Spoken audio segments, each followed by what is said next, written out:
Hello, welcome back. Time now for Media Watch, and for that I'm joined on set by James Creedon, who I believe is having a few technical difficulties. How's it going, James? Not too bad. We might have some trouble with the computer, but we'll get there. We'll get there, won't we? OK, well, I believe that a photograph is causing controversy online, taken by an AFP photographer in northern Mali. It shows a French Foreign Legion soldier wearing what has been called a death mask. Talk us through it while we look for the photo. All right. Well, I think we might have a graphic of the photo that we can show viewers. This was a photo taken in northern Mali 2 days ago, Niono, which is a town in northern Mali. The photographer was a guy by the name of Issouf Sanogo, an AFP photographer based in Dakar, Senegal.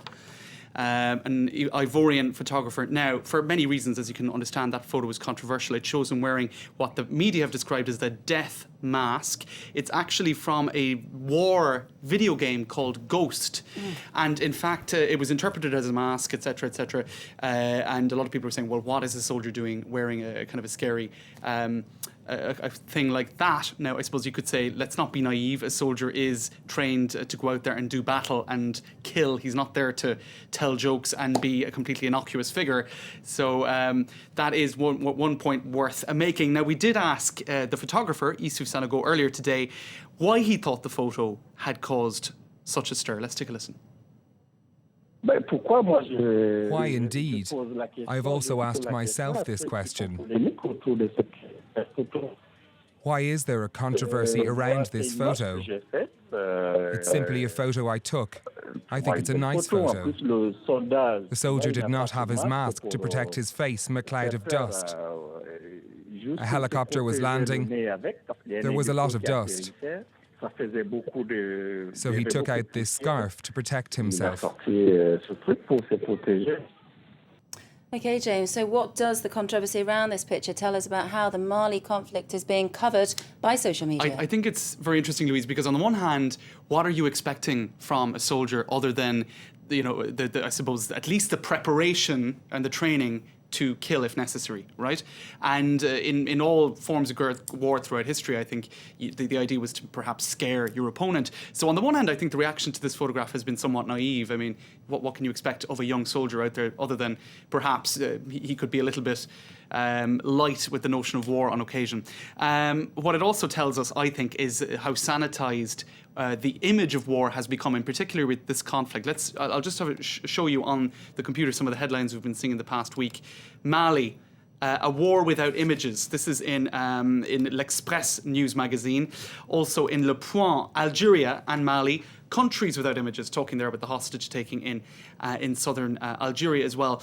And that has been a deliberate move by the French army, partly to protect soldiers in what is a very dangerous conflict with special forces operations, etc. But also, you could say it's convenient that the public isn't necessarily seeing the grisly side of war, and it's never pretty. And indeed, speaking to AFP, bearing in mind that the photographer who took this photo was an AFP photographer, speaking to AFP earlier, a couple of days ago, this article appeared on the 18th of January. One person who remained nameless spoke about the Vietnam War. You can see it here in the text of this article, saying a former press officer for the French army said, look, obviously, people in the army are aware of the power of images.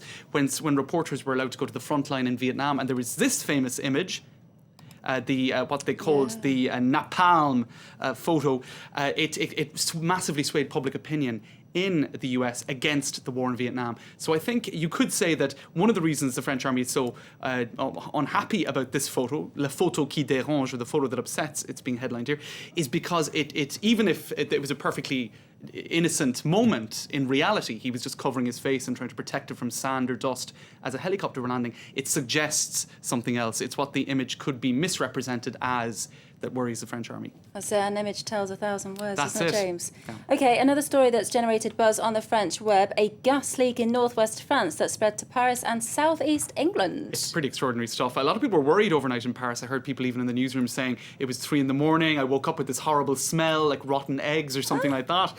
And it quickly began to spread on Twitter, not just through the air, but through social media, with people saying, oh, should I throw a match out to see what happens because it smelt of gas? Then the next next thing, this is in Rouen in northwest France, right? Then it was Paris, and then it was London and Kent.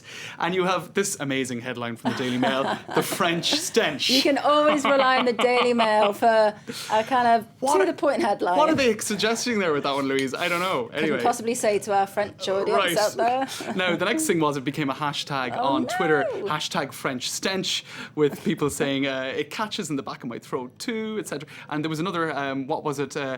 Froggy Niff.